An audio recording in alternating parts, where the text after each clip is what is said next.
Ebony, how you doing? I'm so good. How are you?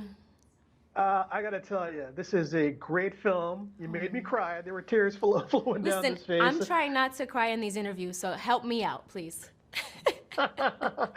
Fair enough. So let's start from the beginning, right? Yeah. So, you've had this long professional relationship with Tyler Perry. Yes. Talk about how you got cast as a lead in this film because you are superb as Lena. Oh, well, thank you so much. Yes, so we had been working together previously on a series, and he sent me the script and said something that is very Tyler Perry. He said, I sent you something, read it.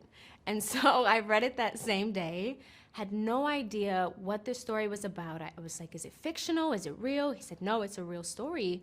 And I was so embarrassed that I had never heard of it. I'd never been taught it in school. I'd never been taught it among our community. And so it just kind of became this thing of, okay, well, how can I do this? The timing wasn't necessarily the best at that time, and I was a bit reluctant to take it on, but I'm so glad that I did because it's been just such a well of healing, a well of spiritual food. I feel like when you watch this film, you feel like we're putting these women back on the pedestal that they never got a chance to stand on and deserve to. So I'm very proud to be a part of this project. Yeah. So, you're playing a real woman, who's a Yeah. real American hero. And, Yes. without giving spoilers, Lena is so impactful when we see her in this film. Mhm. So I guess my second question is, did you get a chance to meet any of the actual, six Triple Eights or Lena to prepare for the role? Yes, so I actually did meet Lena. I met her on her 100th birthday. Yes, 100th birthday. I surprised her in Vegas, which is where she was living at the time. And she was so open and so kind. I was very, very nervous, of course, I think playing anyone who's a real person and still, here with us. At that time she was. She did pass this January, but we hope to make her proud with this film, and I do feel so much joy for the long life that she has lived. She was so kind. She was so excited. She told the nurse that she was happy that I was playing her. I don't think she's seen any of my work, but she said she was happy that I was playing her because I was pretty. And I promise I'm not being vain, but that was a very beautiful woman. So it was a high compliment. But honestly, in our story, which is the truth of it all, is she fell in love with a Jewish boy in her neighborhood in the 40s at a time where that was not allowed at all. And that really did catapult this call to action, which led to this historic event that happens in our film and in the story and in history of, them sorting through 17,000 pieces of mail, I believe it was, that was backlogged for 2 to 3 years. So this really was the foundation of a incredible life that she lived. She did so many other things after the war, but yeah, she was an incredible woman. One of the things that Tyler does here, and I think it's very important for modern audiences to see it, Yeah. because, Jim Crow, racism, segregation, a lot of that feels like it's out of mind, but it's not out of time. It's literally within 100 years. And so those scenes where the women are being denigrated, being called the N-word, stuff that people need to see. Talk about those moments on set and the dramatic impact of actually filming that. I mean, do you feel that harkening back to, how those women were treated back in the day?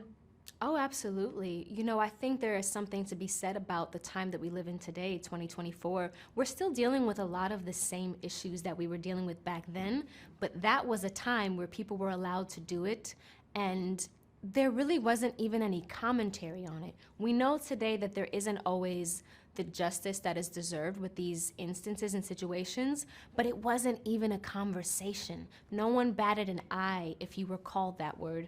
No one lifted a finger if you were assaulted in any type of way. So it really was a different time where you didn't have any protection, be it the form of conversation, be it the form of our political system, our government, our court systems. It was a very different time to be a young black woman, especially because they were in Europe, which they were the first of really any black woman to be out there, especially as a group. There was 855 women, and that was unheard of at that time. And so I think there was a sense on set that we were only getting a bit of what that experience must have been like.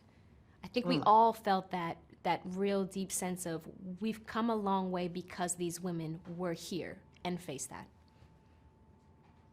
I tell you, those scenes are so powerful to see, and people need to see that stuff because that happened in our lifetime, and it ain't pretty, but we got to speak the truth. Yes. All right, so let's talk about your preparation. Physically, you go through a lot in this film. You're crawling in the mud, the gas scene. Talk about preparing as a soldier to play a soldier in the 688. Absolutely. You know, it was extremely intimidating, of course. I think anytime you hear this is a war film, you just think that's got to be extremely intense. The one saving grace I will say is that Lena was not particularly good at it to begin with. You've seen the film, so you know she did become a soldier through this story, under Charity Adams especially. We have to highlight that because she was such a huge impact on her. And so I think I came into it being very intimidated, and by the time we were filming and I was doing it along the rest of the ladies, the battalion, it really did feel like, no, we're in this together. We're gonna physically learn how to do this in real time. What you see is in real time, because that's what it was. And also that's how Tyler Perry shoots, in case anybody doesn't know. So it was a learning process, but I definitely took it for what it was, which was, this is exactly how they went through it. They didn't know what they were doing at first, and then they trained and they became the soldiers that we now know and are now celebrating with our film. So yeah. You know, you brought up Charity, and we've got to talk about Kerry in this film. Kerry is superb in this film. Let's talk about it. Because you know, she's basically embodying someone who took the slings and the arrows, but at the end of the day was responsible for your success or failure, right? Yes. I mean, that scene where she's being dressed down by the general, I was infuriated, okay? So talk about working with Kerry and what she was like on set as a leader and as a great actress. Absolutely. Well, Kerry Washington, Kerry Washington, you know, you don't really have to fill in the blank there. She's an incredible actress who is a master of her craft. So it was a class to be on set with her and to be able to go back and forth in that way, and I've learned so much from it. But she was perfect. She was perfect as Charity Adams. She brought such a sternness that was a protectiveness, which is exactly what it must have been during that time when you were responsible for, Lena was 17 years old, when you were responsible for girls, not even yet women, right? For them to be great and to live up to a standard that they had never had to live up to before, to prove a point that they had never had to prove, and to do it while everyone thought that they would fail. That must have been such a heavy burden, and I hope that she felt by the end of their experience, even though they were not celebrated the way that they should have been, I hope that she felt the magnitude of her work. And I know that Kerry felt that in this project. And there's an incredible part in the film, I'm sure you remember, where there's an applause. I won't say what happens, but there is an applause. And Kerry is there, and it has to do with Charity Adams. That scene and that day was so powerful because she told us that she felt that. The spirit of those women, all of those women, were in that room with us throughout this entire process.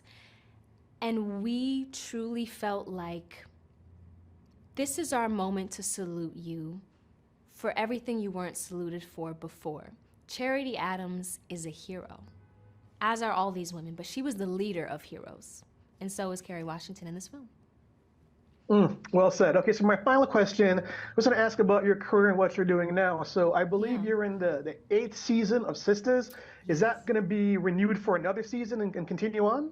I don't know, but you know, 8 seasons is incredible because think about the time that we live in. First of all, we're also on a network, not a streaming service, right? So that's 8 seasons through a pandemic. A worldwide pandemic. Think about this. We've been through a lot the past few years.